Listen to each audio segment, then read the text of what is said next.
Ich würde so gerne nach draußen gehen, noch einmal im Wind und im Regen stehen, spazieren gehen, die Freiheit spüren, nicht mehr auf diesen kalten Krankenzimmerwänden zu schauen und nicht mehr diesen Stationsflur sinnlos hoch und runter zu laufen.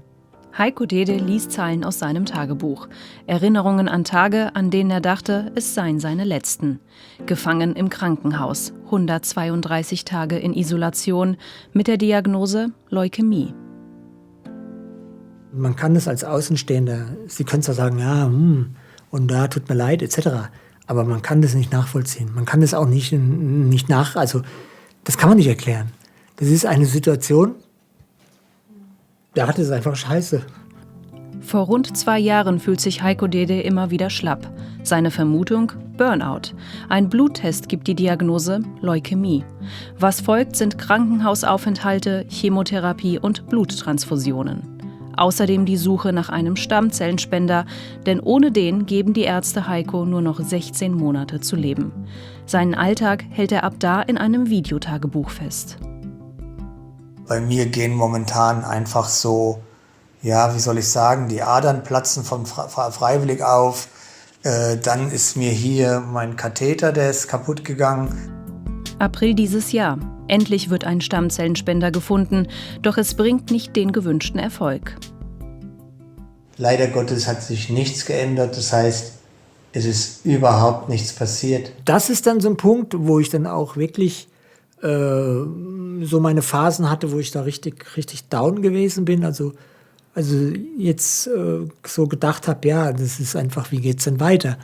Heiko ergreift seine wahrscheinlich letzte Chance.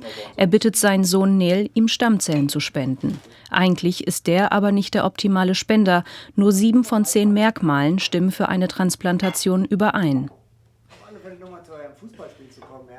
Da gibt es verschiedene Nachwirkungen, die so aggressiv sein können, wo Schleimhäute angegriffen werden, wo sie die Netzhaut, wo die angegriffen werden kann bis zur Erblindung, Magen-Darm-Probleme, also jetzt nicht so einfach ein bisschen Durchfall, sondern einfach so, dass sie künstlich ernährt werden müssen, also dass sie wirklich da richtig, auf Deutsch gesagt, Achtung Kamera und Ton, am Arsch sind.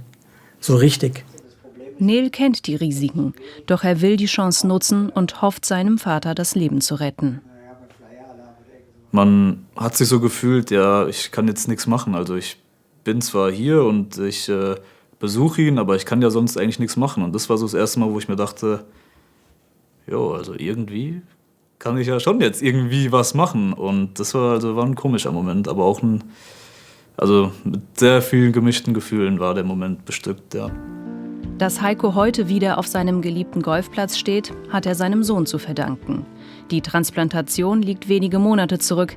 Erst in 2 Jahren ist klar, ob er ganz geheilt ist. Doch schon jetzt merkt er eine deutliche Veränderung. Von Tag zu Tag geht es ihm besser.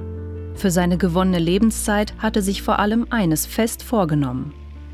Wir regen uns mit Dingen auf, die einfach nicht lebenswichtig sind. Und wenn man praktisch da einen Gedanken bekommt, das zu genießen, so wie es ist, auch der Regen oder auch nicht aus dem Fenster gucken, schon wieder Regen, scheiß Wetter, sondern einfach mal die positiven Elemente sieht. Und das hoffe ich, dass mir das erhalten bleibt. Und mit dieser Einstellung hofft er auf ein noch langes und glückliches Leben.